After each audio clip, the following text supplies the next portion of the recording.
What's going on, guys? This is your boy Evan. The season is finally upon us. Tomorrow night, 8:20, the NFL season kicks off for 2022.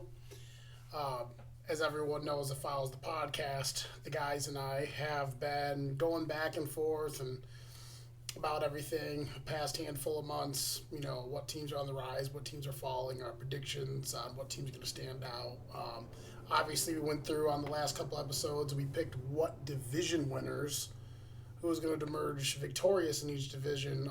And I'm not going to lie, a lot of them were really hard to pick. There's a lot of teams that have gotten better, and there's a lot of teams that obviously have gotten worse. But towards the top half, there's a lot of teams where it's hard to really separate who's going to be better. And then when you look more towards the middle, you find a handful of teams there. And the bottom half of the teams in terms of what we're going to be discussing, and this is pretty straightforward for the most part. There's a handful of competitive divisions. What we're going to do for the first time ever is we're going to go through the 2022 NFL Power Rankings. I just made these yesterday. And I haven't decided as to if I'm going to do them weekly as a weekly video, or if I'm going to maybe space them out, every 2 weeks. Or originally I thought maybe quarterly.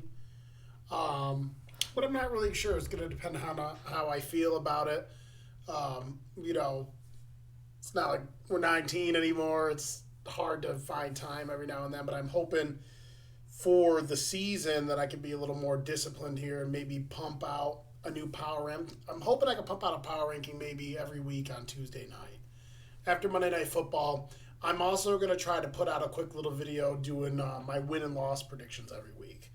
At some point, I might do some tiers just for fun on positions, how good I think players are. And obviously, that's more of an individual pursuit, but we're going to get into it right now, and I put together a little something here. We're going to start with the first team, and we're going to go in reverse order. It's going to be we're going to start at number 32. And my 32nd team in this year's 2022, well, to start the season. Now, remember, to preface this is going to be a projection of where these teams are at in terms of roster. It's kind of an amalgamation of things. I'm going to try not as hard to harp on what happened last year, because obviously every season's different. A lot of teams miss the playoffs. New teams make the playoffs. I'm going to try my hardest to solely do these power rankings based off of where a team is at that current state and what their projection could be like going into week one and maybe shortly after. And obviously these power rankings are going to fluctuate based on how teams do week to week. So it's time to ruffle some feathers.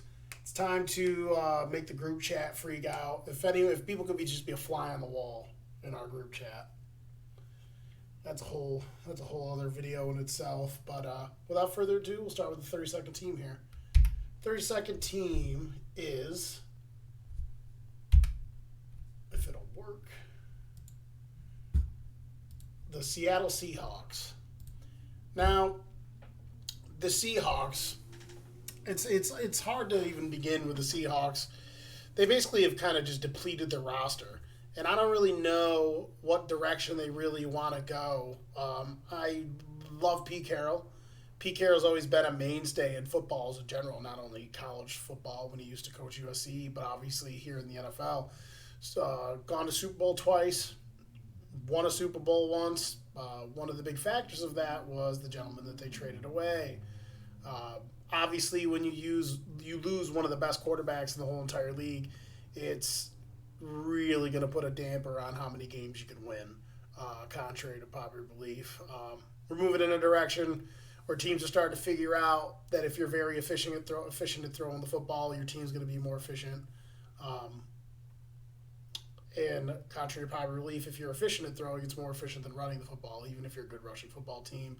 That can be a whole nother story for another day, but they trade away Russell Wilson, and they get back Drew Lock, Noah Fant, a couple other pieces. This team's gonna be starting Geno Smith. Geno Smith has looked formidable in preseason. He's led some good touchdown drives and stuff like that. But it's preseason. You can't make too much of it. They have like a medium-ish schedule. I think it's going to be tough for them. I think they're going to be a fun watch. I mean, he's going to have weapons to throw the ball to. Obviously, DK Metcalf, who you see on the screen here. Tyler Lockett, but the offensive line is in shambles. Their rookie left tackle, Charles Cross, hasn't had the best preseason. This team has holes all over the place on the defensive side of the football.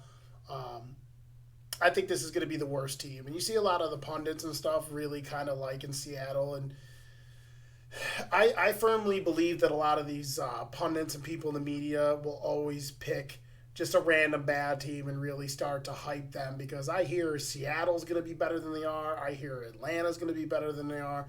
I keep hearing pundits say Chicago's going to be better than they are. There are certain things that I'm looking for.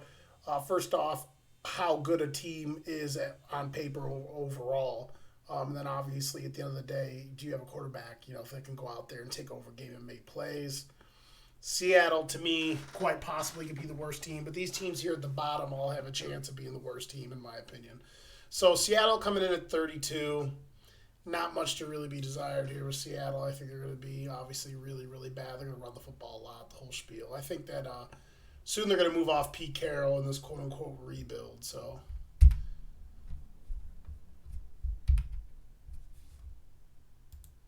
number 31, the Atlanta Falcons. Here's another team that I'm hearing teams, saying all the time. I hear pundits, especially, I love PFF. They keep saying, the Atlanta Falcons.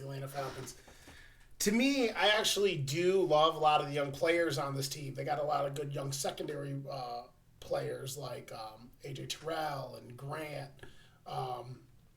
They still got a couple decent front seven players. They got Grady Jarrett, but their linebacking core is just very, very weak. This team, you're going to be able to take advantage of this team on the ground and probably through the air. I mean, A.J. Terrell, in my opinion, is already probably like an A-tier corner. He's not quite S-tier yet, but he's definitely A-tier. But you're going to be able to take advantage of this team all over the place. But where this team is going to probably be a little fun is Marcus Mariota. He's getting another chance, and he's playing great in preseason, and he's looking like he's going to have command of this offense. I really like Desmond Ridder as his backup, who's also playing well in preseason.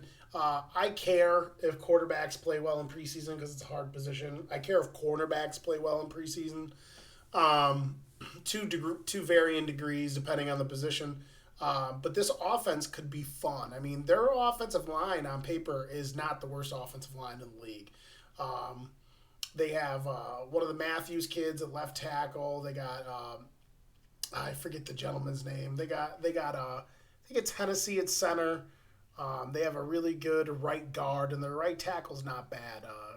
McGlinchey, I think, is his last name. It's a solid offensive line. If Mariota can stay healthy with his mobility, and he's always been a decently accurate quarterback, they could be fun offensively, but I still think they're going to be one of the worst teams in the league. I mean, they got some young kids, Kyle Pitts, Drake London, and then watch out for Tyler Algier. Looked good in preseason. I liked him coming out of BYU. He could possibly take over as their starting running back and lead them. I think he might lead them in carries. So I think Atlanta will be a fun watch. Definitely a team that's in rebuild mode, but I think they could be fun going forward. A fun watch offensively at least. The next team is the Chicago Bears. So I love Justin Fields. I think Justin Fields, as bad as his team is going to play well this year. Offensive line, below average. Some decent running backs on the team. Montgomery's going to get a lot of play here. I think he's definitely going to be like a viable fantasy option. And Darnell Mooney's really underrated as long as he can stay healthy. Underrated route runner, deceptively fast, has made some really good boundary catches. I really like him as a player, smart player too. They're going to need some guys to step up, like Cole Kmet and some of the other weapons. And they paid Byron Pringle. I don't know what's going on with him. Defensively, they have Roquan Smith still. They got a couple pieces up there on the defensive line. I really love Jalen Johnson.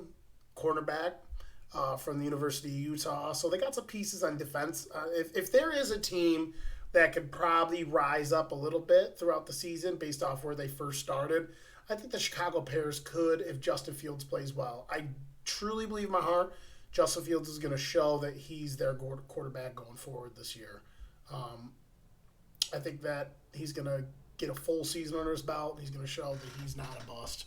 A lot of people think he's ass. I think he's super talented. You can clearly see the arm talent, the speed. It's on display every time he takes snaps. You know, he looked good down the stretch here in preseason, so hopefully that translates to the field throughout the regular season. But I still expect them to probably be, you know, at the tops, maybe like a 6-win team.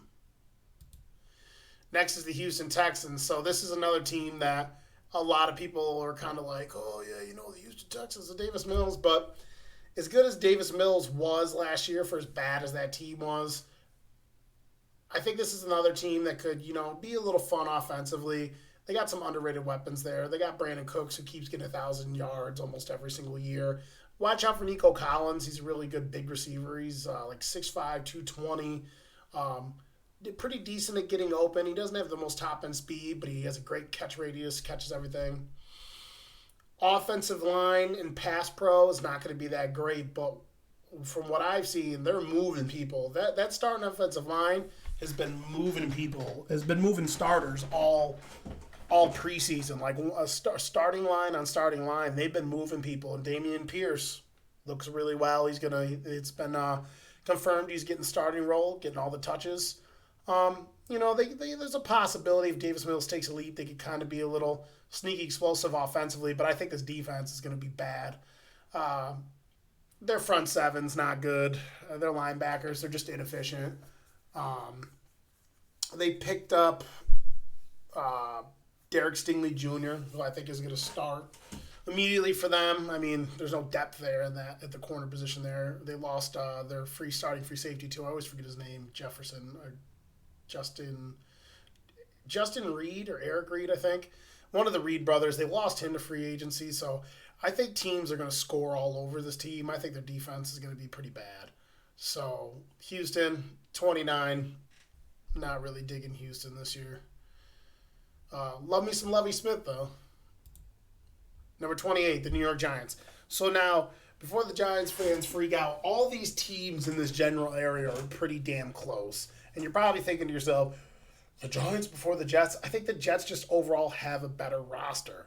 Problem is, Joe Flacco's playing, you know, for the Jets. So for right now, until I see both of these teams play, this is where they're going to be at. I think you know with me saying this what team is next. But the New York Giants. So the New York Giants, I struggle with this team. I really struggle with this team. I got friends that are diehard Giants fans. But I don't think that a lot of my friends that are Giants fans are honest about the actual talent on the roster. So if you look at the Giants roster, Daniel Jones had a really good rookie year, but ever since then he's been pretty much playing as like, you know, probably like a D+, like a D tier quarterback. Too many turnovers. Doesn't make good decisions with the ball. I don't understand why he fumbles the ball so much, and I get it. You know, his offensive line's bad. Who's protecting him? Blah, blah, blah. Well, you know, there's quarterbacks like Joe Burrow that got hit more than anyone last year, and he's not fumbling the ball. I don't know if that's a mental thing or whatnot. I've actually been like a fan of Daniel Jones as his career went on. You see the potential. He's just very inconsistent. There's games where he looks like he could be possibly like a B-tier quarterback. He has the intelligence, the athleticism. Sadly, I think this is going to be a year where he's not going to play good enough for them to want to keep him. And if they're bad enough, this is the first time in a long time I've seen a quarterback draft this stacked. So they'll probably be in the mix to get a quarterback next year, and I know they're going to have the draft capital. Offensive line is going to be one of the worst in the league. Their right tackle, Evan Neal, is supposed to be struggling. I watched one preseason game where you can't be 6'7", 330 and get washed down. I watched him get washed by a tight end, and I really love the player, and I hope he can turn around for them. Love their left tackle, Andrews. He's a fucking, or Andrew Thomas, he's a fucking beast. Interior offensive line, not that good. I mean, the tackles is really what matters. I like their defensive front. I love their defensive front. I love Dexter Lawrence, Leonard Williams, Azeez Ojulari, Kayvon Thibodeaux. I've heard he's been hot and cold in the regular season. I hope he picks it up for them. The hard part is, from what I've seen of their linebackers currently on the roster, and even Blake Martinez, who they dropped, they're just inefficient. I know a lot of people like Tate Crowder, but he was one of the most inefficient linebackers last year. You can get 147 tackles all you want, but what matters is, where are you making stops? Where are you in your defense making stops? 147 tackles doesn't matter if the average net area you're hitting guys is 5 yards instead of 2 yards or below. It's about efficiency. I actually kind of like some of their secondary players. I love their free safety. I always forget his name. Xavier something. I always forget his name. I'm normally great with the names. But he's fantastic, their free safety. And what I do love about their secondary, and what I do like a lot about what's might possibly elevate them as the season goes on, even though the defense is inefficient, those kids play super fucking hard. They're young. They have potential. I will say that I do think the Giants are going in the right direction. They hired the right coach in Brian Daboll. I think they're trending, to me personally, in the right direction. So, but right now, looking what they got on paper, I don't like their wide receiving core. I don't like their weapons outside of Barkley. Barkley's fantastic if he can stay healthy, but this is where I have them, especially in considering the injury history, the whole team as a whole. You got to be healthy. This is where I got the Giants, number 28. New York Jets, you knew it was coming based off what I was saying. So, the Jets. I truly think the Jets have a really young, talented roster, but I just don't think they're super strong where they really need to be strong, and at least not yet. So, quarterback, they're starting Joe Flacco the first 4 games. So this is what I was saying about the Giants. I think if the Giants can get off to a hot start, they're obviously going to leapfrog a couple teams. Jets obviously being one of them. They got to start Flacco. They got to start Joe Flacco. That's all I got to say. His days of being, a higher tier quarterback are well behind him. But I love all the young players on this team. They got a really good, young, nasty core of young players. They got a lot of skill position players. Garrett Wilson.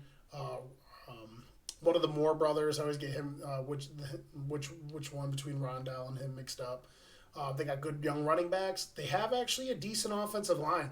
They actually have a middle-of-the-pack offensive line to me. I know they lost Mekhi Becton, but the rest of that offensive line is a solid offensive line. And where they're really going to shine is on defense. I love their front 7 players, Queenan Williams.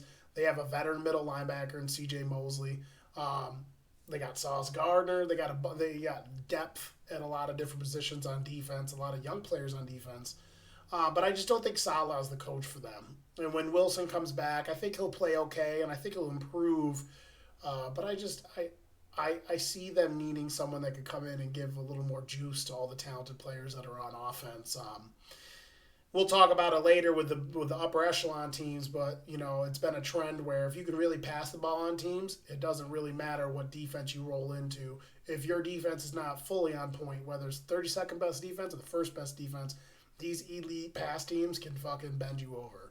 So, yeah, as much as I like the talent on the Jets roster, they're not good enough at quarterback. They lost their left tackle. I had them early on being a team that I thought could be possibly finish third in their division, but I think they're going to finish last. I think the Patriots just have a good enough roster, and I think obviously the better coach, which everyone knows that. But so, Jets at 27. 26, a lot of people scoff at this, the Washington Commanders. Yet another team that is ultra talented on both sides of the football, in my opinion.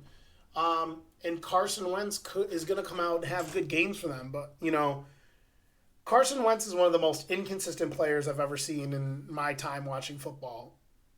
Oddly enough, being a very talented quarterback. He has great arm talent, mobility, toughness. He just makes a lot of bad decisions with the football. And in my opinion, in big games, he kind of shrinks. He's not going to be consistent enough to beat the two better teams in this division. And they have some other big games that they got to play. And when you look at their schedule, and he's playing on a team that, in my opinion, is not as good as the team he came from. And that's part of the reason why he willed that team. Now, mind you, he threw 27 touchdowns last season, which on a team that just decided to run the football the whole time, that doesn't have that great passing weapons, I mean, his numbers were pretty damn good. But again, he fucking choked against fucking Jacksonville, which is hilarious because when we go to my picks and stuff, there's going to be wrinkles to that too. But Washington... love their fucking defensive front. They have a nasty defensive front. I don't think their secondary is all that great. I think their pickups in the secondary, I think they've been wicked inconsistent. William Jackson, the third, hasn't lived up to, the contract they gave. And this team can be had through the air. Offensive line, solid. I don't think they're going to be that great at running the football. I think their running back situation is a little bit overrated. Love their weapons to the air. So this team's probably going to go as well as Carson Wentz goes, like a lot of these Carson Wentz teams. And remember, they're not going to have this man on the screen for a little bit, Chase Young, which is really going to hurt them. So right now I have them at 26. This is another team that could have a high, a wide range of variance. They could be bad, but, they could possibly, fight for the top of the division if everything clicked right for them. But I just don't see it. It's a weird team. You look at this roster and you're like, man, how's this team not gonna, win football games? I think they'll probably finish around where they finished last year, unless Carson Wentz plays bonkers, which is possible. My next team, number 25, the Detroit Lions. So the Detroit Lions, this is about as far up as I could push the Detroit Lions, even though I like Detroit, because at the end of the day, Goff graded out in like the 60s last year, which is not bad for a team that doesn't have a lot of weapons, but this team has one of the best offensive lines in the league. From left to right, this offensive line does not have a hole in it. It's absolutely stacked. I think that if Jared Goff plays well, if he can grade in maybe the 70s, low 80s, I think this offense could be really fun. They just picked up Jameson Williams. I know he's coming off the knee injury and stuff. But I think he's a better route runner than people give him credit for, and I think they're going to find ways to get him open. I like the combination of him and Amon-Ra St. Brown. I love T.J. Hawkinson. I think offensively this team could be fun. I think where this team will be had will obviously be defensively. I do like their front seven. They got a lot of good, young, fast, aggressive front seven players. Obviously, this team, I watched Aiden Hutchinson against starters a couple times in the preseason. He's already a fucking stud. He should have been the number 1 overall pick. I watched them try to triple team him, and he collapsed a fucking triple team and almost made a play on the ball carrier still after collapsing a triple team on top of him to shut a run play down. This kid's the real deal. You've seen it in college. They knocked on him because they thought that, he doesn't have all the physical attributes because he had shorter arms and stuff.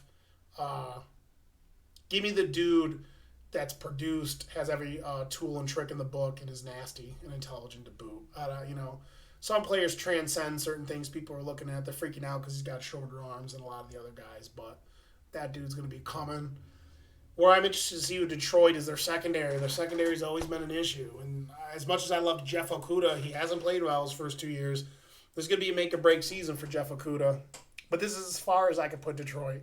Because I still think Jared Goff's not going to play good enough to make it so this team's viable, especially with 2 good teams in their division. We'll see if they get, a full season out of Swift as well. Swift could be a breakout player for them. And this is an odd team. I think I probably have them higher than some people. Some people probably put them a lot lower than me, but maybe Detroit could be a little sneaky team here. I have them at 25. Number 26, the Jacksonville Jaguars. Surprise, surprise. And we're going to talk about the Commanders. They play week 1. I think Jacksonville's going to go in there and take that game. That'll be another video, but Jacksonville, love the coach, Doug Peterson. He has a well above average winning record throughout his coaching career. He does very well at getting a lot out of quarterbacks, a lot more out of quarterbacks he's supposed to get out of them, hence his Super Bowl run. I really think that all these people that act like Trevor Lawrence ain't shit and that he's not good and all this other stuff, you're going to find out real quick. It's hard to play his position. There's a few positions where it's really fucking hard to play. You know, if your coaching staff and your players are on the same page, that locker room was a fucking mess last year. It's one of the things I agreed with Adam on is like fucking Urban Meyer, man. Sometimes, like, I don't know why a lot of these college offensive coordinators and defensive coordinators end up coming in the NFL and being really good coaches. And I think that's because all they're asked to do is coach. I think the coaches are bigger than the fucking sport in college. They do so much recruiting, promoting, all these other fucking things. I think that's why I think those college coaches, once they get to a certain, prestige, it becomes less about honing your craft. You just get all the players and shit, and you just wheel them out there and just fucking be Alabama and just win games and shit. So I actually like this team a little more than everyone else does. I definitely think they overpaid for a lot of people. They overpaid Christian Kirk. They overpaid for guard and Sheriff. But I will say all the pickups that they did definitely made this team better, but not as good as the team should be, considering the money that they paid.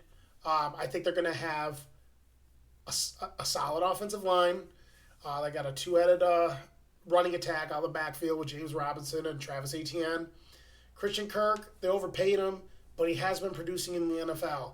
Ideally, he's a really good number 2. He's not a number 1, but we'll see how that works out. Whether they're going to have Marvin Jones, who to this day still gets in the fucking end zone somehow. I think they're going to surprise people a little bit on offense. It's mostly going to be driven behind Trevor Lawrence. I think they'll have a good little continuity there with the running backs. Etienne can catch the ball out of the backfield. And then I think their front 7, I think they got some underrated players on their front 7. I don't think Walker should have been the number 1 overall pick, but I think they're going to be tough at the point of attack there. And I think they're probably going to be able to get after the quarterback with Walker and Allen. They got some underrated players too there. They got that kid Andrew Wingard, their free safety, number 42, coming out from the deep zones. So I think this team's going to be be competitive. Coaching and balance of the locker room is more important than people know. It's hard, it's hard for anyone to do their job or be confident when everything's in fucking disarray. Like, even us out here with normal jobs, when everything's fucking going to shit and everything around you is a fucking distraction, it's hard for you to stay focused.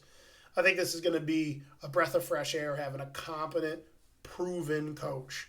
And I think they're going to surprise people. So 26, Jacksonville Jaguars. Number, why does it say 23? That's rough. So this should be number 25, the Carolina Panthers. So Carolina Panthers, I think that Carolina has always had, the past handful of years, a lot of talent on both sides of the ball. I would say their offensive line is probably below average. I mean, they picked up, who's the kid there from, what's his name? I always forget his name. It'll come to me. Oh, God, it's a foreign name. But they picked up Ike Ekwonu. They picked up Ike Ekwonu. That's really going to help them. He's very versatile. He's a really good run blocker, but he's also an underrated pass blocker. He's really athletic. I think it goes well with a lot of stuff they're going to want to do with Christian McCaffrey. With him being probably the most versatile player of the whole NFL when he's healthy. They added Baker Mayfield. When you look at this, if their offensive line can be even competent, you got Chris McCaffrey, Baker Mayfield's got the arm talent to make the throws. You got Moore, Marshall, Robbie Anderson, who I'm not as high on as other people, but he stretches the field and he's a viable weapon. Underrated pass catching tight end there, Tommy Tremble. Coupled with his defense, I love this defense. They got talent all over the place on this defense. They're deep in the secondary. They got good front 7 players and Artie Burns. I think this team, and they've been a dark horse for me before, but Sam Darnold just didn't pan out. I think Baker brings an attitude to this offense. He's pissed off. I actually have always liked Baker Mayfield in terms of a talent. Like, no one ever, all these people act like, you know, people are out here trying to say Baker is like S tier. He's not. He's probably like high C, low B tier. But, he's won a lot of football games. People forget how good he was his rookie year. Yeah, I mean, he was on a decent Browns team. But I think Baker brings like some new energy, new life to this team, and I think they're going to surprise people as well. I think they'll probably finish, third in the division, probably maybe second, depending on what the Saints do. But we'll see what happens. Carolina here at 23, or it'd be 25. Cleveland Browns. I don't know why. Oh, whatever. I hope I'm not forgetting somebody. Cleveland Browns, they're the next team. This would be 23. The Cleveland Browns. This team, for me, I really thought this team was going to be great. But obviously, with everything that's going on with Deshaun Watson, it's really going to cap how good this team probably could have been. That being said, this team, I don't have much of a breakdown for this team. They're just like really good across the board. I can't stand Amari Cooper, but he still brings like high 2, low 1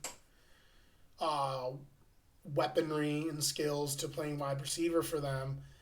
There's some other guys who are going to have to step up there in terms of weapons, but they got a great two-headed attack on the ground. They have one of the best offensive lines in the league. They have one of the best defenses in the league. I still think this team can be very competent. What I think is going to end up happening is I think this team's probably going to finish last in the division, third at most. But they're going to be a tough out because the roster is so good. Defensively, they're going to be really good. The offensive line is going to push people around and cause problems when they roll in against other defensive teams.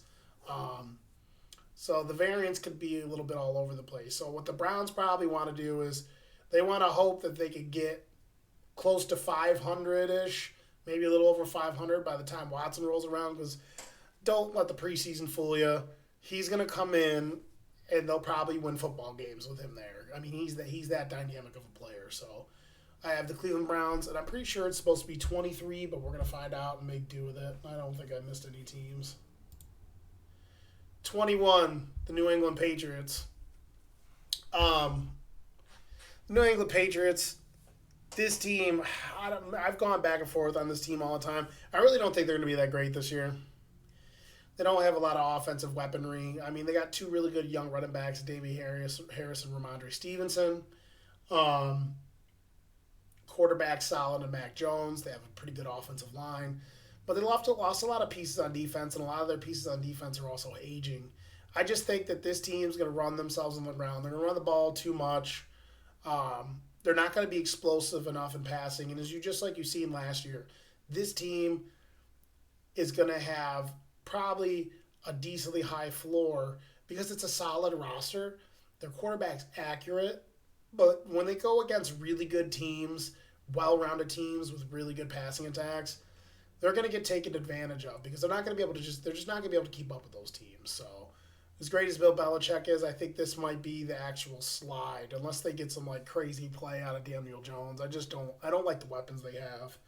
They're just going to be one of these tough defensive running football teams, and that hasn't gotten you anywhere in a decade. So we'll see. Number 20, New Orleans Saints. Now I'm high on the Saints because they're in a similar situation to some of these teams where they're stacked on both sides of the football. If this team is fully healthy, in my opinion, it's one of the best rosters in the National Football League. They got a crazy front seven, underrated linebackers. There's a possibility they'll have the best defensive back core in the league. They have a deep secondary. With their new addition of Tyrann Mathieu, who's going to bring a level of instinct and intellect to the back end. And he's really good at, morale, rallying the troops and stuff. Come up. He can cover your tight ends and your running backs. And he's also a hawk down the middle of the field. Fun fact, he's been in the top 5 since he's been in the league in passer rating at his position in terms of not giving up, a lot. I think a lot of times in the primetime games you've seen like dudes make plays on him and stuff, but for the most part, those primetime games can be deceiving. He's actually one of the more underrated players in the league, and people just like to hate on him. Probably because he's like that only little guy that actually, made it in the league. That sort of thing. Dudes hate him because he looks like a normal guy. But he's just a freak athlete. The question is going to be, what are they going to get from Jameis Winston? I do think offensively they'll be explosive. Who knows if Alvin Kamara is going to jail or not. They have one of the best offensive lines in the league. They still have some weapons at wide receiver. Michael Thomas, if he's healthy, is coming back. We'll see what this team's got. I mean, if Jameis can come out and Jameis has all the tools. He showcased that he has the ability to make every single throw, but can he just not throw a bunch of interceptions, be consistent, manage a football game when they get leads? I don't know. That remains to be seen. Number 19, the Pittsburgh Steelers. So, for me, the Pittsburgh Steelers is the AFC team that can have the widest range of variance. Tomlin always finds a way to be super competitive and competent. The reason why I have them so low is they had a three-way quarterback battle. Well, it was more of a two-way quarterback battle this offseason. Personally, I think Pickett's looked probably better than Trubisky, but it is preseason, and if you go look at those games, they didn't really play anybody. They played like fucking Seattle and other ass teams, Falcons and shit. Where this team's going to be tough is defensively, particularly their front seven. I mean, Watt's the real deal. Cam Hayward is just a beast, even in his early 30s. That whole front seven's gnarly. I think their linebackers are a little bit inefficient. I mean, Devin Bush, he's probably not going to be on the team next year because he can't tackle, save his life. So they'll be stout in their front seven. I do think their back end is a little overrated. Their corners aren't that great. Minkah Fitzpatrick, he's solid. Grade indicates that, he's had one good year, really good year, and the rest of the years he's had so far, or the rest of his playing time, I don't know, he's like his third, will be his fourth season. He hasn't graded out that well.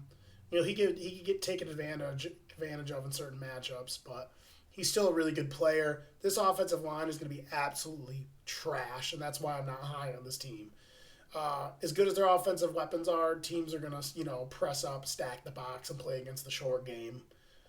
Pickens brings a little athleticism and life to the wide receiver core, but as much as I do like Deontay Johnson, I do think the wide receiver core is a little bit overrated.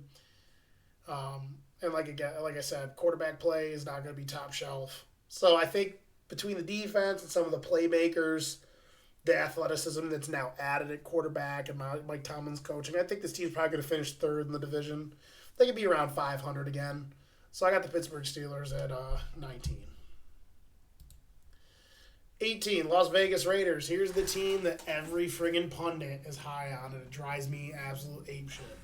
Love the players. I love some of the players on this team. I love Derek Carr, all that shit. I love the colors. I've always loved, it's Las Vegas now. I might have said Oakland, but I've always loved the Raiders uniforms, all that happy stuff. I have no ill will towards the Raiders.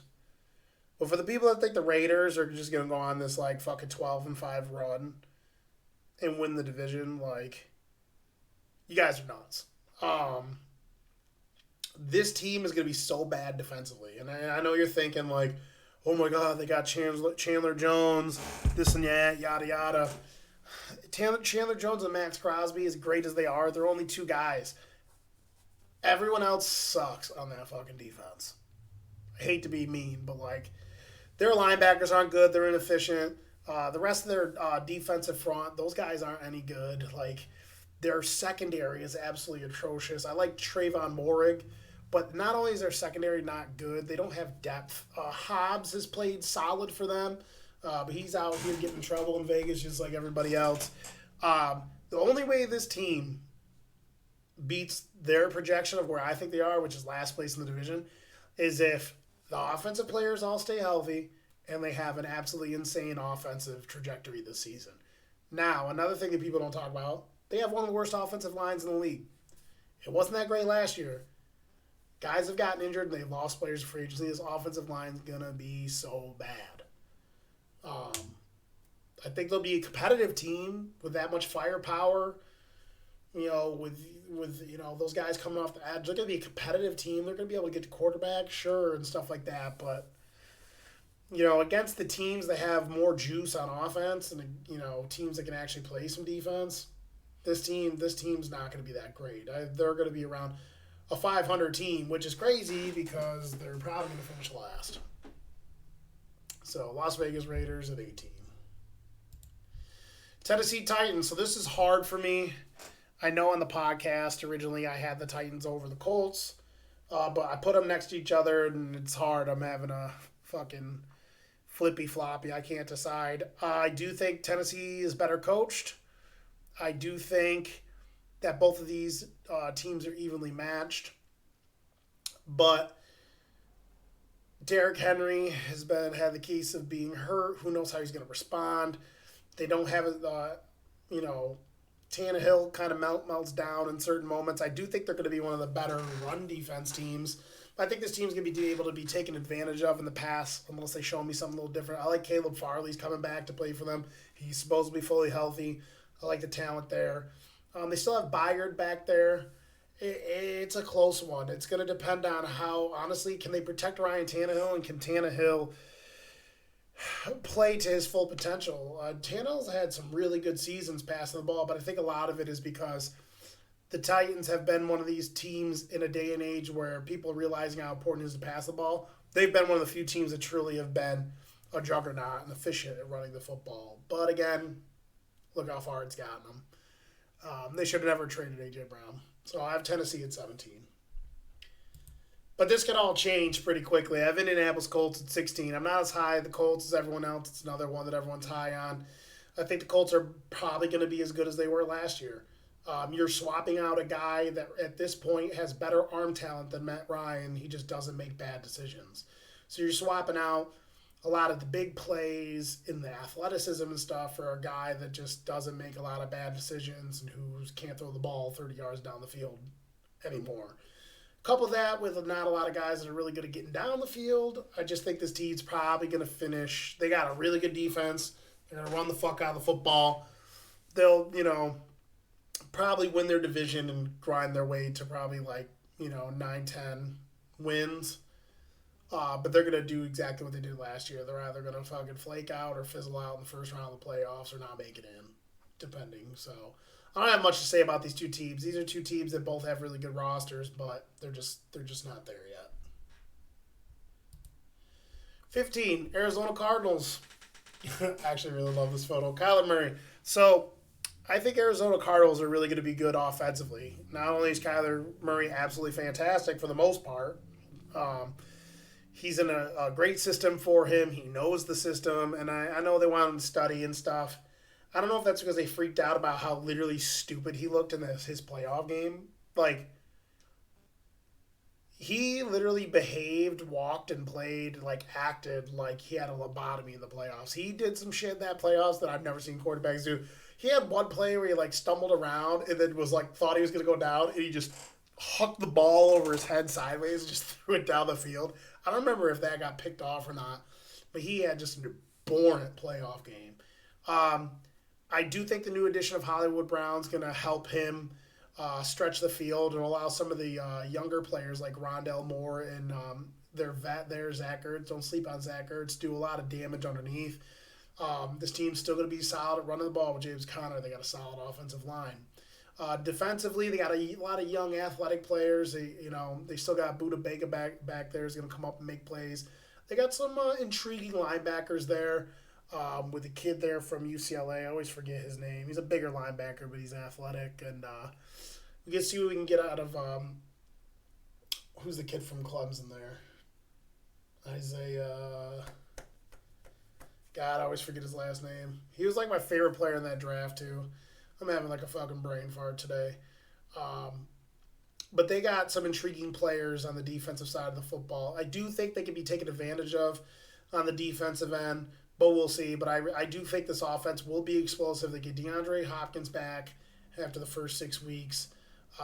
And I think that they could, possibly vie for a playoff spot. And honestly, they signed Kyler Murray, so this is going to be make or break. I truly think a make or break year for the coach. There's a lot of other coaches that be lining up to coach a kid like this, so we'll see what happens. Arizona, I think they'll be talented. I think they'll be explosive on both sides of the ball, but I do think, they'll probably have a similar season like they had last year. Talented enough to probably get to the dance or, outside and probably fizzle out first round. Make sure you study, Kyler. Miami Dolphins. So Miami Dolphins, I've seen them go all over the place in other power rankings. I'm going to put them in 14. I actually really like this team. They've revamped their offensive line. They got an underrated right guard in Hunt. They're playing Connor Williams at center, I guess, and Liam Eichenberg at left guard. Then they got one of the best left tackles in the league in Teron Armstead. Austin Jackson's got to improve on the right side, which is a little scary considering Tua's, a lefty. I don't think they're going to play Tyron Smith at right tackle. I doubt it. But when you look at the offensive line, it's improved. It's starting to get a little more tight. You add, 2 Pro Bowlers to the mix. It's always going to help your offensive line a lot. This team's going to throw the ball a lot. A lot of people love some of their running backs, but a lot of people love Miami running backs. That shit's a joke. They're going to throw the ball all over the place. They're going to scheme a lot of people open. I love McDaniel, the offensive coach. I think he's a smart player or a smart coach. You can definitely hear when he talks about concepts, the way he talks about scheming players open. I think this team has the possibility to be a very good offense through the air, and I think that people are going to talk all the shit, Tua doesn't have a deep ball. You don't have to have an insane deep ball to stretch the field and get the ball down the field deep. They got tons of athletic, fast players that are really good route runners. He's going to have Gilsecki and Cedric Wilson as safety valves underneath. You have Jalen Waddle running around doing his thing. If they could protect Tua, this team might be one of the best passing teams in the league. They're going to have so many weapons everywhere. The only reason why Jalen Waddle was running underneath routes and all stuff is they didn't really have much going on there. It's why he caught almost 100 balls last year. Jalen Waddle's going to be able to run deeper in routes, drags. They're going to be putting him on posts. They're going to be running Tyreek on streaks and crossing routes. They're going to be scheming all kinds of screens up, and then they're going to have safety valves. Some of the running backs can catch the ball in the backfield. I think people are going to be surprised. And this defense is super good, too. I think the ceiling could be high for Miami. I don't think they could take the Bills out because the Bills are definitely the deepest roster in the league. But don't sleep on fucking Miami. If Tua's played well, people want to fucking act like Tua hasn't played well in his limited time. If he even takes a marginal step, this team's going to be a good team. Miami Dolphins 14. Number 13, Dallas Cowboys. So again, I'm not one of these people that acts like the Cowboys are going to go to the fucking Super Bowl, and you all need to fucking pump your brakes when you see me rank Dallas this high. Because immediately, all you motherfuckers are going to be like, oh, whoa, here we go, Dallas, they're going to go fucking Super Bowl. No, but the team still is a talented team. Yeah, they lost their left tackle, right? But know your measurables. Know what players have been doing. They just signed a veteran left tackle. I get it. He's 40. But he's had over an 80 average in pass pro. Well into his 30s, well into his late 30s. He had a 77 pass pro grade last year, Jason Peters. So you mean to tell me you're going to lose one of the best left tackles in the league and replace him with a guy who at his age is still pass protecting better than a lot of left tackles in the league? It's not the worst situation to be in. Hopefully he stays healthy. They're going to start the rookie at left guard there, Smith. They still have a really good center. They still have one of the best right guards to ever play. They're going to start Terrence Steele at right tackle, who's underrated. This offensive line is going to be better than people think, right? Then they got weapons. They're going to get Gallup back in a couple weeks. CeeDee Lamb's going to show everyone he's a top 10 wide receiver in this league. He already has. But now he's going to get a crazy target share, and guess what? No one can cover the guy. The dude's nasty. Crazy route runner, crispy biscuits all over the place. He's amazing after the catch. And in today's day and league, when dudes ain't allowed to actually stop you as much from catching the ball, yak is so important. That's why Debo's so good. Debo gets that ball, you can't tackle that dude on one-on-one. CeeDee Lamb's one of those dudes. Another narrative, CeeDee Lamb drops the ball a lot. He doesn't. His drops last year were average. And then I'm sure people will run to the fucking crack site that says, oh, he had this many drops, when he really didn't. Most of the main sites that are credible have him around 6 or 7. That's league average. You'd be surprised how many of your best wide receivers drop over 10 passes. So they're obviously going to be good at running the ball too. I've always been a proponent of the fact that I think what really hinders this team is coaching, play calling, and not being disciplined. I think it's what shot this team in the foot. This team won 12 games last year. Yeah, on paper, they're not as good as that team. I think they've gotten better defensively. Yeah, they've lost some pieces on offense. Amari Cooper, they moved that contract. Amari Cooper didn't even want to fucking be there. Amari Cooper can kick rocks because he quits on fucking drives when they have a chance to go to the playoffs. But I think this team is going to battle for the top of their division. I don't think any team that comes out of this division is going to be really that good in the playoffs because I just think that there's deficiencies in certain areas that are going to make it so they can't beat these top teams. Dallas and the Eagles, they're just not S-tier teams right now. But in their division, neither of them can win it. I just think the Giants and the Commanders are going to be bad. So it's going to be a two-horse race. I can see the Cowboys winning 9-10 games. They're young players defensively that were good last year. They're only going to get better. They have some underrated secondary players. I do think that Trevon Diggs is going to play smarter this year and focus on actually playing actual corner defense instead of chasing interceptions, which is ideally what you want. I think they're going to surprise people. I think people think they're just going to go into the basement, even losing their left tackle. I don't think so. I have to see it first.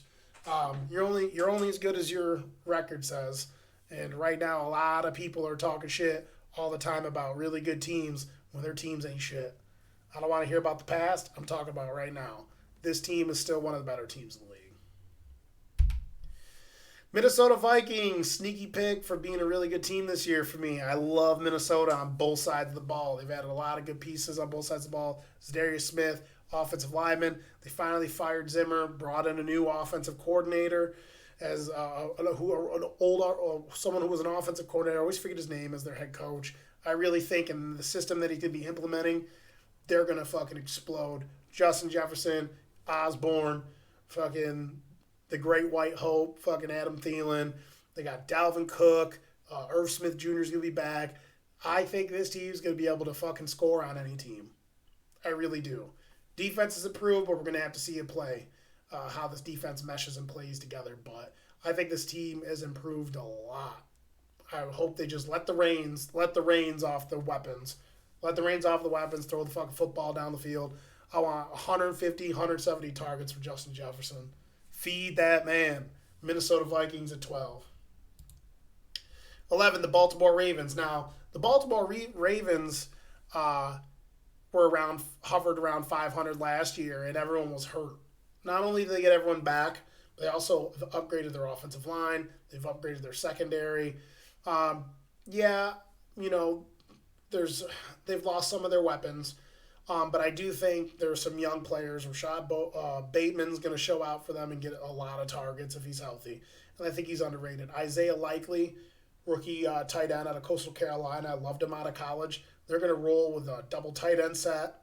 They're going to run the football a lot, throw a lot of waggle stuff, play action pass stuff, and I think they're going to surprise people this year offensively if everyone stays healthy on this team. They're going to have a solid offensive line. I think eventually against good teams, it will hinder them not being able to throw the ball probably down the field as consistently as you wish you would, especially now with Hollywood Brown being gone. I definitely think the offense does have a cap. But when your quarterback is this explosive, this dynamic, and is this much of a gamer, has a skill set that he has, they're always going to be in games. He just finds a way to get in the end zone, whether it's through the air or whether it's running. Hopefully he stays healthy. I actually really respect the Baltimore Ravens a lot, and I love Lamar Jackson. I think he gets a lot of shit for no reason. And defensively, I think they're going to be better than people think defensively. I think lately their issue's been not being efficient, especially at tackling. Their linebackers need to be a little more efficient in terms of wrapping up and tackling guys, but I love their defensive front. I love their secondary. They added Kyle Hamilton. So I think this team's going to be really good. Baltimore Ravens at 11. Philadelphia Eagles. Want to be the Eagle, baby. Yeah, dude. Number 10, the freaking Philadelphia Eagles. So, again, this is a team, who's in one of those spots where they're really good across the board. In my opinion, this is one of the top 5 offensive lines in the league. It was the number 1 rushing team last year. You had a really good young star, Devontae Smith, who's primed for a breakout this year, especially with adding A.J. Brown on the other side. Dallas Goedert's absolutely amazing at tight end for them. Offensively, it's going to come down to Jalen Hurts. Mark my words, if Jalen Hurts is already, and honestly, I think it's factual. A lot of people just loved Jalen Hurts coming out of college. How can you not love Jalen Hurts? He's humble, does what he needs to do. He's been benched and shit and didn't even give a shit. He's like, well, whatever you think's best for the team. Like, if you had to have a quarterback's personality and drive and heart, you'd want this kid. That being said, even with his dynamic rushing ability, his leadership, his intangibles, he's got to get better at throwing the football down the field. He's really accurate in the medium ranges, short range. He doesn't have a problem throwing the ball down the field. I don't remember what the numbers were. I want to say that he wasn't scared to hug the football down the field. They just didn't have the weapons to do it. I think he needs to be more aggressive this year throwing the football into the middle and down the field behind that run game. If he could take a step, and if he could jump he already graded out really well last year, rushing and throwing. If he can grade out a little bit better, this team's going to be really tough to beat. Because when you add a dude that can pass, along with that rushing capability behind that offensive line that just moves teams, this team's going to be tough. And when he could just zip the ball to A.J. Brown and then hit you over the top to Devontae Smith, especially having a safety valve there with Dallas Goedert. And A.J. Brown's underrated going down the field. 50-50 balls. He's not bad. So I love this team. Defensively, they're going to be nasty. Their front seven's going to be fucking nasty. I think, some of their secondary players getting a little up there in age, like Darius Slay. But they have depth there.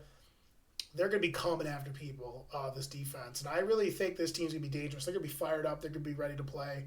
I do think they win the division. That's my final stamp, is I do think they're going to win the division. I think they can go like 11-6 and win the division. How far they go in the playoffs, again, it's gonna come down to, how consistent and how aggressive they can attack people, and if they can make plays down the field when they have to.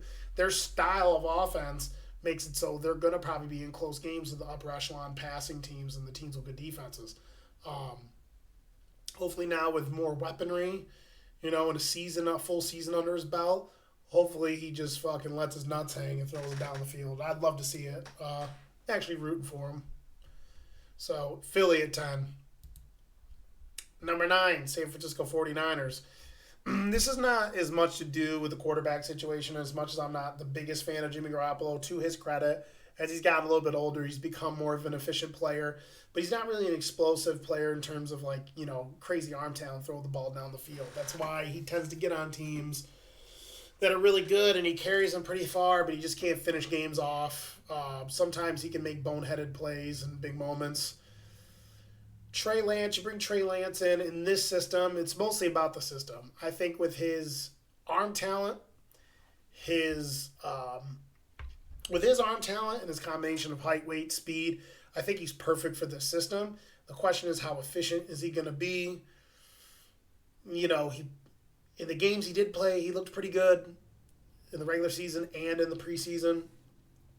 Didn't really play too many teams in college. They were okay. When you're a Division 1A team, of course, when you got the talent they got, they're going to steamroll everyone. What do they win that fucking championship like every year? But I love everything else about the roster. 100%. I love the fucking system. People don't understand that this system is fucking just amazing and tailor-made. It's layers upon layers of angles in which they attack people. Not only is it a multi-layered run scheme, they layer their screens in and underneath stuff perfectly, disguise deep balls perfectly. There's not anything that this offense can do. This offensive scheme and this coach can attack you anywhere on the field, and I think they have the weaponry to do it. That offense is going to go I think the offense will still go really well, but they'll be even more explosive and harder to stop if everyone can stay healthy and if Trey Lance can be what they think he's supposed to be. Defense, I think they're going to have one of the best defenses this year. I love their front seven. Their front seven is one of the nastiest front sevens in the league, led there by Boza and Fred Warner. They kind of have a deep defensive back core, not really super, super talented in my opinion at any spot. But, they got a lot of guys they can throw at you. They're well coached. I love this 49ers team, and I think this 49ers team could be a team that goes on another run in the playoffs, especially if Trey Lance plays well. So, 49ers at 9. Number 8, Denver Broncos. Y'all can fucking hate. I feel like people are either one full way with the Denver Broncos, or they're the other full way. Some people think that the Denver Broncos are just going to be ass. Some people think that the Denver Broncos are going to be amazing. I think it's somewhere towards the second part, but I don't think they're going to go to the Super Bowl or anything like that. Denver Broncos, talented on both sides of the ball, really good offensive line. Javonte Williams is going to show he's one of the best running backs in the league this year. They also have, Melvin Gordon. You can spell him insurance policy, catch the ball in the backfield. Still got Courtland Sutton. Still got Jerry Jeudy. I can never pronounce the tight end's last name. They have a good young tight end in Albert Mbigwikanamam. I always say that name wrong. They got KJ Hamler. They just got so many targets they could throw the football to. And obviously, I don't have to speak on Russ. I think this is going to be a perfect system and Hackett's system with Russ. They're going to run the football a lot. They're going to mix and match screens in with underneath routes to the tight ends and stuff, and they're going to hit people deep with Courtland Sutton.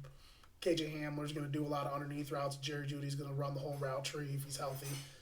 Jerry Jeudy's going to be important because if Jerry Jeudy doesn't capitalize on this season with this quarterback and show that people that he is who they thought he was, he's I don't know.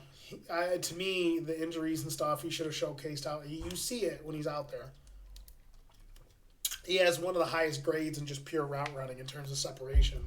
But he's got to stay healthy and he's got to have a big season this year. So defensively, nasty front seven, underrated linebackers, really deep defensive backs.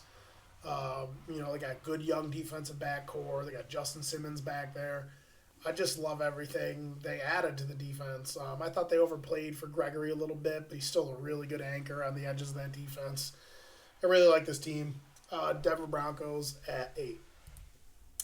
Los Angeles Chargers. So this one was a hard one for me. I didn't know where to place the Chargers. The Chargers were the hardest team for me to place because I've seen so many deficiencies last year with the Los Angeles Chargers, which is why they were around 500, didn't make the playoffs. Obviously, I love Justin Herbert, but I think he needs to step up and play better in big games. I think at times they kind of chain him up. They need to let the leash off him. I like Austin Eckler and stuff, but they need to really let them go and huck the football down the field. They have one of the best offensive lines in the league. I really think that this year, if Mike Williams steps up and Austin Eckler can stay healthy, I really think that this team offensively can be a juggernaut. They were really good last year, but I think, if the play calling's a little better too, I'm all for the progressive style of football. I don't think there's anything wrong with truly going for it on fourth down if you think that, you can actually get it. But something one of my buddies that always comes on the podcast, Adam, says is there's nothing wrong with taking the points. Take those 3 points. I agree there are situations where you should take those 3 points. So I just like the play calling to be a little more tighter. If they would have taken 3 points at certain times, they probably would have had more, more wins. But this team got stacked on defense too. I think there's a little bit to be desired in their linebacking core. The linebacking core is really not that great, not that efficient. They're banking on a couple second and third year players to step up there, but love their front seven. They added, All-Pro and Khalil Mack across from Joey Bosa. Their defensive interior, I think they added Sebastian Joseph Day, I think. Don't quote me on that, but if they did, that'll help them a lot. They added J.C. Jackson to a secondary that was already pretty good and loaded with young players, and obviously Derwin James is one of the best players in the whole entire league. I think this team actually has a coming out party this year. I don't think they supplant the Chiefs, but I do think they make the playoffs. Los Angeles Chargers at 7. Green Bay Packers. So this is probably one of the more interesting ones because the Green Bay Packers fall into an odd circumstance. I'm picking this team because Aaron Rodgers is, in my opinion, still the best quarterback in the NFL. And that solely is going to win you games. Not only that, he has arguably the best offensive line in the league. They're all back, all healthy. They have one of the best two-headed monsters in the league. Not to mention both those guys catch balls out of the backfield. So for all you people in fantasy, I traded away A.J. Dillon because I needed other stuff, and I definitely, think he's going to be splitting carries. But both those guys are going to catch balls out of the backfield. They're going to get a lot of time around the goal line. And I do think Aaron Rodgers, we've seen it in the past, he's had teams with the weapons aren't that great, and he elevates them.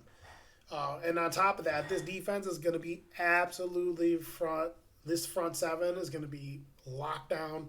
Rashawn, Gary, Clark, um, all these dudes that they've picked up. Jair Alexander is going to be back. Like this defense is going to be shut down, lights out. And obviously, it doesn't mean as much as we've seen when you get deep in the playoffs. Like the best teams tend to still score at each other, but I think in the regular season it's going to be very meaningful. So they're fucking fantastic everywhere besides wide receiver and tight end. We'll see if some of these young kids can step up. Alan Lazar is going to be his go-to guy. He played well last year. We'll see what he does with a full volume share. But I'm not picking this team to go to the Super Bowl or nothing. But I do definitely think they're going to win their division. I still think when you see what's on this roster, this team's nasty. This team's still going to be really good. Number 5, the Bengals. Probably a lot of people aren't going to like this either, and I know they're my team, but I'm not being biased here when I say that we have one of the better rosters in the whole entire NFL. We're lead quarterback, a lead running back, deep secondary, although at times the corners have been taken advantage of, but the corners graded out and played well all season. Just, it's hard when you're playing against Cooper Kupp and Odell Beckham, Matt Stafford. You're not just going to stop those guys. I would say linebacker core could be a little bit leaky. Jermaine Pratt's not the most efficient player, even though he makes big plays sometimes. I love Wilson. Love our defensive line across the board. Love the defensive line. And our only real big hole, which we addressed, is the offensive line. We added 3 Pro Bowl players. 1 player was an All-Pro. We're great at both tackle spots. Looks like Cordell Volson's coming along. And obviously, you already know what it is. Bengals are going to pass the ball and run the ball. They're going to do whatever they want to people for the most part all season. The real question mark is, is the defense going to show up and is the offensive line? I am a little weary about the offensive line meshing together because, you only get so much time in the preseason to mesh. But, all the reports, and the quarterback, Joe Burrow, says he's loving the way things are coming together. Think they're going to hit the ground running week 1 against the Steelers. So I have Cincinnati Bengals at 5. One of the only teams in the league that doesn't really have much, holes. And the small holes they do have, they're not really glaring. So let's see if they can hold the top spot in the division. Tampa Bay Buccaneers. So a lot of people will probably scoff at this too because their offensive line took some injuries. Well, they added Shaq Mason. Their tackles are still intact. So basically they lost a guard and a center. As great as Ryan Jensen is, if you still have Shaq Mason, Tristan Wirfs, and I always forget who their other tackle is, but he grades out well every single year. If your tackles are good, you're good. They're going to throw the football a lot. This team's going to be fine, even with all the distractions and bullshit. Their weapons, you don't even have to go too much into it. You already know what it is. Their weapons are all healthy. Tom's going to throw the ball over the place. They added Julio Jones to this mix, like absolutely ridiculous if he stays healthy. Where this team's probably going to shine this year is defensively. I think what held them back defensively just a tad was their defensive backs being as good as they are, really young and not having a lot of experience. I think now that they got a couple seasons over their belt, this is the time the secondary is probably going to shine a little bit. Front 7 might be the best front 7 in football, minus the fact that Devin White is one of the most inefficient linebackers. He's solid in coverage and super athletic, and he makes splash plays sometimes, but he's just inefficient at tackling. Luckily, he's got the old head there. Oh God, I see him. David. Levante David, I see his face in my head, but I can't remember his name. Levante David holding the fort down in the middle, actually making the plays and getting people off the field. So Bunting's underrated. Davis is underrated. Antoine Winfield Jr. is underrated. This team's going to be one of the best teams in the league in a division that's not that good, obviously. I do think, the real litmus test is going to be, can everyone stay healthy? They already gotten injured, and is Tom still going to be as good as he was last year? Tom, that might have been his best year last year. Might have been his best year last year, and they still got taken out. But we'll see. Tampa Bay Buccaneers at 4. You can't deny how talented this roster is. Number 3, Kansas City Chiefs. Chiefs, Not much to say about Kansas City. I still think they're going to be really good offensively, and for the most part, when you're this good offensively, it doesn't really matter. You can play middle of the pack defense and still win a lot of football games. Personally, I thought their defense has been always a little overrated, especially earlier on in Patrick Mahomes' career when the defense was a little bit better. I still thought that defense was kind of like a bend don't break defense. It wasn't really all that efficient. But Patrick Mahomes, he's going to do the same shit he does all year with a different coat of paint. You don't got Cheetah, but they went out and they addressed guys. They got guys that can take the ball off the top. They got guys that can catch the ball underneath. They got guys that can run the whole route tree. They still got one of the best tight ends in the league. They're bringing back one of the best offensive lines in the league. They're bringing all those dudes back. They're all healthy. He's got a wide array of running backs that can either run, catch a ball out of the backfield. This team's going to be one of the most explosive teams still, and they're just still going to carve everyone up. And I think this is the year where Patrick Mahomes shows how efficient he can be. He doesn't got to rely on Tyreek Hill to run down the field and huck it to him and hit him on the crossing routes. I think we're going to see his most efficient year yet, especially behind this offensive line. Defensively, I do like their front seven a lot. They have some underrated linebackers there. I think where this team can get taken advantage of, which is why certain teams beat them last year, is especially with the Honey Badger being gone. He was their only good player, in my opinion, defensively. There was a lot of guys that gave up a lot of plays, not only Sorensen, but I thought their corners just gave up a lot of plays last year. And I think now, especially with the Honey Badger being gone, this team can be beaten on the back end. So they're going to be in a lot of shootouts. They're going to come against teams like the Bills, Tampa, Bengals, maybe the Chargers, certain teams where they're really going to have to win some shootouts here. And it might be a little tough for them on the back end if they get into these little passing wars. But Kansas City is still going to be one of these teams that are vying for the Super Bowl. I like George Karlaftis a lot. It's going to really help that front seven. I mean, if their front seven can be as nasty as I think it can be this year, it could really help their quarterback woes. But we'll see what happens. Kansas City at 3. Andy Reid's the man. Number 2, this probably surprised everyone. Number 2 in my power rankings, Buffalo Bills. So the Buffalo Bills, in my opinion, are still definitely the best overall roster and the deepest roster in the league. I don't feel like going blue in the face. I got a lot of people in the group chat that just are talking shit.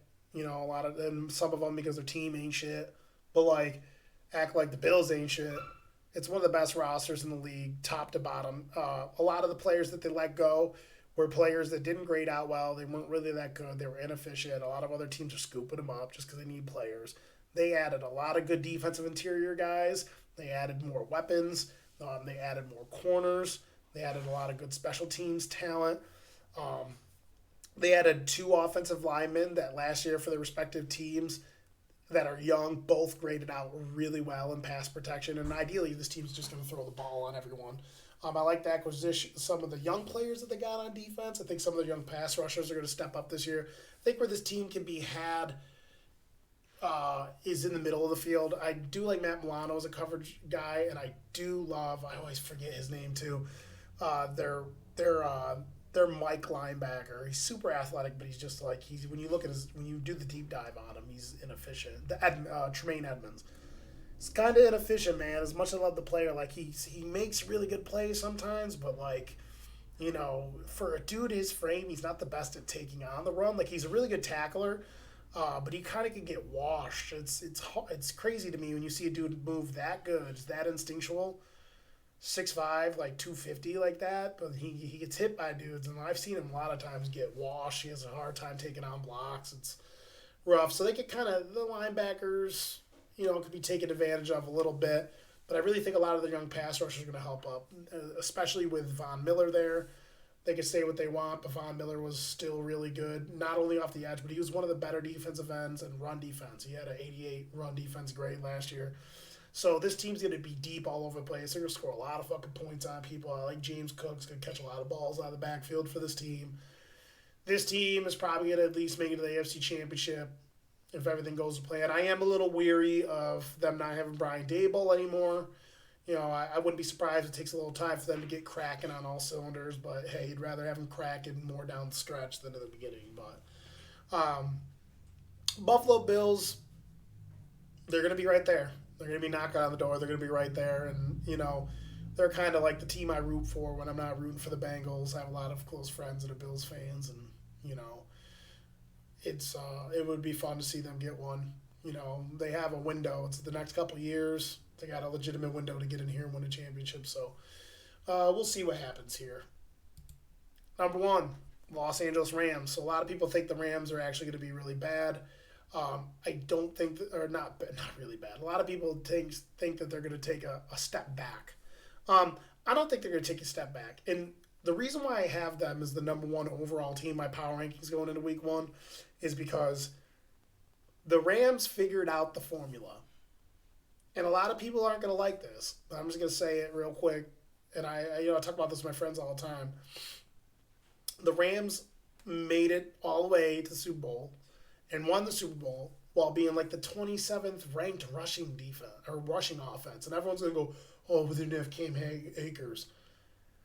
They chose not to run the football, and they could have gotten running backs. Running backs are a dime a dozen. They from a scheme standpoint, they didn't run the football barely, and they went to the Super Bowl. You want to know why? Because the Rams have figured out what it takes, the formula to build a team.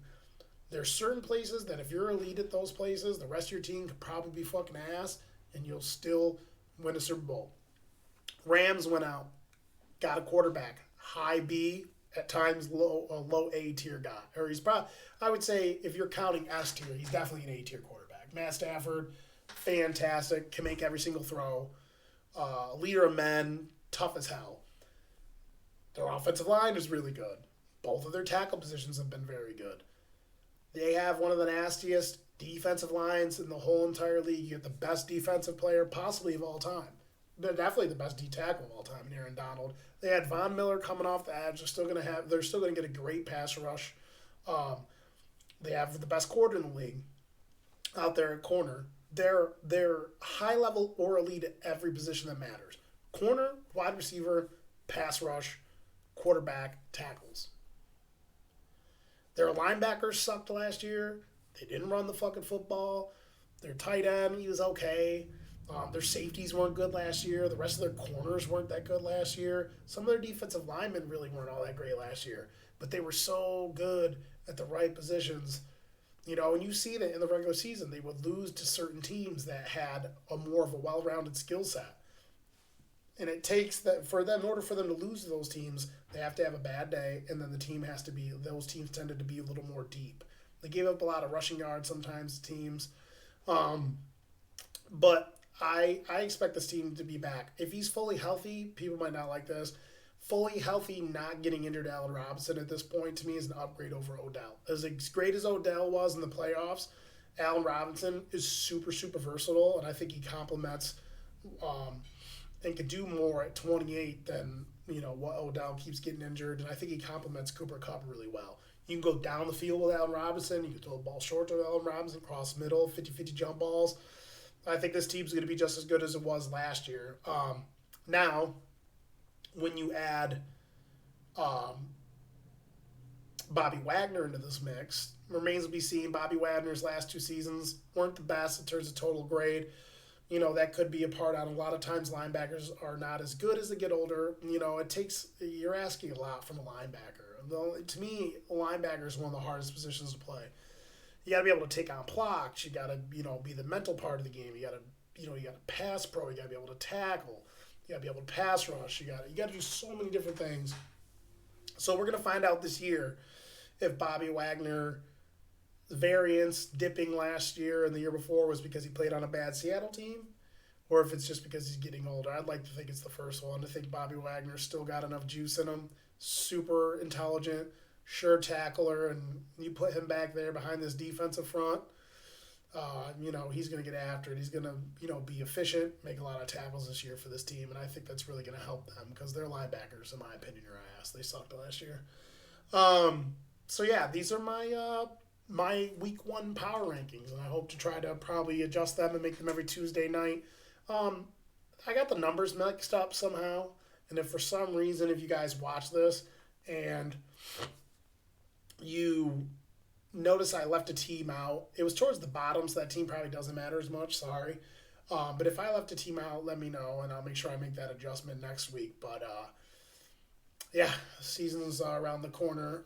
Possibly, or around the corner. It's tomorrow, and I'm super excited. Having some people over at my place for the Bills and the Rams game tomorrow night. I'm hopefully later on. I'm gonna make a real quick video where I just go through and do my picks for this upcoming week. I'm gonna start doing picks every single week, like just a quick little video, doing little picks, picking the outcomes of the games and why I think that is. Talk about matchups real quick and things of that nature.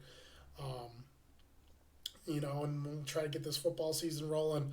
You guys can find me on Twitch, YouTube at Mr_Nasty Time. I don't have any social media anymore, really, that I use to promote my podcast or my YouTube. I think I might open up a page on Facebook just to promote it. I haven't decided if I'm going to do that yet. But that's where you can find me on those, for when I'm streaming. And I'm considering bringing my Twitch followers and everything over to YouTube. I'm thinking about primarily doing everything under one house, under the YouTube flag, so everything's just in one spot. Also, real quick, I want to plug my buddy Chad. He just came out with his channel. It's called Bills, Bets, and Beers. He's going to talk a lot about the Bills. He's a diehard Bills fan, but he's also going to talk about every week what the current landscape is as a whole, and he's going to talk about what he thinks are good betting odds on certain games, same game parlays, first touchdown scoring, and he's also going to talk about his favorite alcoholic beverages and stuff and promote those. I told him, you could possibly get, I don't know if you can get demonetized for talking about and showing alcohol or whatever. I mean, I say all kinds of nasty shit on my channel anyways, and I don't care. But I think it's interesting. He's got a cool little shtick, and I hope he keeps with it. I hope he stays with it. I think it'll be great. It's Bills, Bets, and Beers. Find that on YouTube. I'll probably have Chad on sometime soon to promote it and stuff like that. I'll probably throw the link to it in this description. Enjoy football. Enjoy it. It's back tomorrow. I hope to see you guys sometime next week when I reshuffle this and drop my next set of power rankings and my next set of picks. So thank you everyone for watching. I'll holla at you.